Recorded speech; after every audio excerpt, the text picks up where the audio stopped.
पहली राजस्व वसूली अधिनियम के तहत नीलामी को चुनौती देने की समय सीमा समाप्त होने के बाद रिट याचिका स्वीकार्य नहीं है। सर्वोच्च न्यायालय ने अपने निर्णय में स्पष्ट किया कि यदि कोई व्यक्ति राजस्व वसूली अधिनियम की धारा 37A या 38 के तहत निर्धारित 30 दिनों की वैधानिक अवधि के भीतर नीलामी बिक्री को चुनौती देने में विफल रहता है, तो वह वर्षों बाद अनुच्छेद 226 के तहत रिट अधिकार क्षेत्र का उपयोग नहीं कर सकता।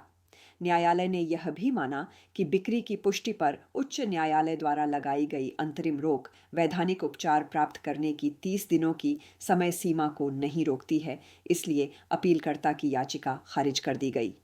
केस का शीर्षक कोलांजियाम्मल D3 लार्स बनाम राजस्व मंडल अधिकारी, पेरम्बलूर जिला एवं अन्य। केस नंबर 2013 की सिविल अपील संख्या 2322। न्यायाधीश न्यायमूर्ति सतीश चंद्र शर्मा और न्यायमूर्ति विपुल एम पंचौली। न्यायालय भारत का सर्वोच्च न्यायालय। 2. केवल हथियार की बरामदगी और FSL FSL रिपोर्ट दोष सिद्धि के लिए पर्याप्त नहीं है जब मुख्य गवाह अपने बयान से मुकर जाएं।